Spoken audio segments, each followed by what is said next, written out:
প্রথমেই একটা বিষয় পরিষ্কার করতে চাই যে বিষয়টি নিয়ে আসলে কথা হয়েছে।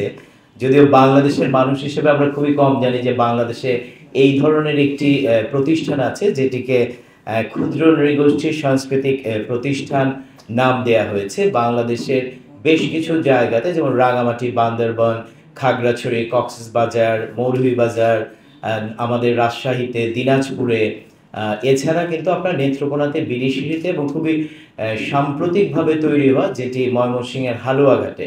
এই প্রতিষ্ঠানগুলোর চলে মূলত সরকারের একটা আইনের মাধ্যমে। সেই আইনটির নাম হচ্ছে ক্ষুদ্র নৃগোষ্ঠী সাংস্কৃতিক প্রতিষ্ঠান আইন ২০১০। তো সেই আইন অনুসারে মূলত সরকার সেই প্রতিষ্ঠানগুলোর যারা পরিচালক আছেন এবং অন্যান্য কর্মকর্তা আছেন, সাংস্কৃতিক কর্মকর্তারা আছেন, তাদেরকে আসলে নিয়োগ দিয়ে থাকেন। এখন যে প্রশ্নটি আসলে উঠেছে, সেই প্রশ্নটি আপনারা দেখেছেন যে এই জুলাই অভ্যুত্থানের পরবর্তী সময়ে যে এই ইন্টারিম সরকার হালুয়াঘাটের যে সাংস্কৃতিক প্রতিষ্ঠানটি আছে তার পরিচালক পদে হচ্ছে যে আপনার কবি এবং লেখক মিঠুন রাকসামকে নিয়োগ দিয়েছেন। এবং সেই নিয়োগ হচ্ছে যে আপনার সেই নিয়োগটি পাবলিকলি প্রচারিত হয়েছে গণমাধ্যমে এবং সেটা অফিসিয়ালি আসলে করা হয়েছে।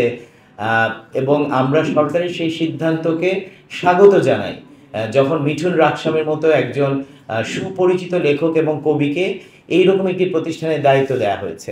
এখন ঘটনা হচ্ছে যে মিঠুন রাকসামের ব্যাকগ্রাউন্ডটা আসলে কি, মিঠুন রাকসাম কিন্তু দীর্ঘদিন ধরে বাংলাদেশের বিশেষত তাদের যে মান্দি বা গারো জাতির সংস্কৃতি নিয়ে কাজ করেছেন এবং লেখালেখি করেছেন এবং তিনি বাংলা যে সংস্কৃতি, বাংলা ভাষা, সেটির ক্ষেত্রেও কিন্তু গুরুত্বপূর্ণ অবদান রেখেছেন এবং তিনি বেশ কিছু জাতীয় প্রতিষ্ঠানের সাথে আসলে জড়িত, গবেষণা প্রতিষ্ঠানের সাথে জড়িত এবং তিনি হচ্ছে যে বাংলাদেশের জাতীয় দৈনিক সহ যে বাংলাদেশের শিল্প সংস্কৃতি যে লিটল ম্যাগাজিন, সেখানে কিন্তু একজন সুপরিচিত সাহিত্যিক এবং আদিবাসী আন্দোলনের সাথে জড়িত এবং জুলাই গণ অভ্যুত্থানে তার গুরুত্বপূর্ণ ভূমিকা আছে।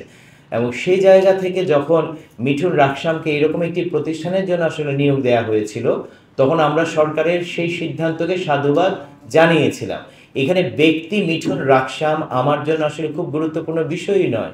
এবং যাকে নতুনভাবে আসলে নিয়োগ দেওয়া হয়েছে প্রণয় ইসলাম, তিনিও আসলে ব্যক্তিগতভাবে হচ্ছে যে আমার জন্য গুরুত্বপূর্ণ চরিত্র নন, উভয়ই আসলে গুরুত্বপূর্ণ নন। আমার কাছে গুরুত্বপূর্ণ হচ্ছে তাদের কাজ, বিগত সময়ে তাদের কাজ, যেটি সরকারের এই প্রতিষ্ঠানের যে নীতিমালা আছে, আইন আছে, সেই আইনকে আসলে রিফ্লেক্ট করে এবং এই প্রতিষ্ঠানটি যে কাজ করে সেই কাজের লক্ষ্য উদ্দেশ্যকে আসলে প্রতিফলিত করে। এখন আমরা যদি দেখতে পাই সেটা হচ্ছে যে এই নিয়োগ নিয়ে এবং এই নিয়োগের বিরোধিতা করা নিয়ে এবং যাকে নতুন নিয়োগ দেওয়া হয়েছে তিনি নিঃসন্দেহে একজন সম্মানিত ব্যক্তি, কিন্তু এই প্রতিষ্ঠানের যে কাজ, লক্ষ্য উদ্দেশ্য, এই বিষয়ে তার বিগত সময়ের কোনো কাজ পাবলিকলি প্রকাশিত নয়। কারণ আমি ব্যক্তিগতভাবে হচ্ছে যে প্রায় 30 বছরও বেশি সময় ধরে আদিবাসীদের সাথে কাজ করছি এবং বিশেষত যে অঞ্চলগুলোর কথা বলা হয়েছে ময়মনসিংহ, হালুয়াঘাট, মানে এই অঞ্চলগুলোতেও কিন্তু আমার বিস্তর আসলে কাজ রয়েছে। কিন্তু যাকে নতুনভাবে আসলে নিয়োগ দেওয়া হয়েছে প্রণয় স্নাল, আমি এই 30 বছরে কোথাও কোনো দিন তার সাথে আসলে কোনো কাজে রাজপথেও দাঁড়ায়নি, কোনো আন্দোলন সংগ্রামে তাকে দেখিনি।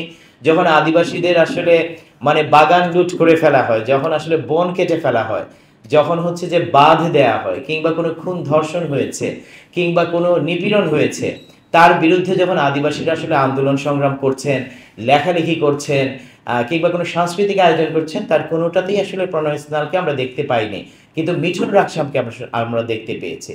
তো এই যে জুলাই অভ্যুত্থানের যে স্পিরিট, যে স্পিরিটটা আমরা বারবার বলছি যে আমরা ইনক্লুশনের কথা বলছি, আমরা বহুত্ববাদের কথা বলছি, যাকে রেসপেক্ট করে কিন্তু আপনারা দেখেছেন যে সরকার ক্ষুদ্র নৃগোষ্ঠী এই শব্দটি বহুলভাবে আসলে ব্যবহার না করে সরকার কিন্তু জাতি বৈচিত্র্য বলছে। এবং আপনারা মনে দেখেছেন যে বাংলা একাডেমি জাতি বৈচিত্র্য সম্মেলন করেছে। বাংলা একাডেমি তো পারতো যে ক্ষুদ্র নৃগোষ্ঠী সম্মেলন করতে, কিন্তু তাদের কাছে ওইটা আসলে কাইন্ড অফ যে আপনার মনে হয়েছে যে জাতি বৈচিত্র্যটা হয়তো বা আরও অনেক বেশি অ্যাপ্রোপ্রিয়েট।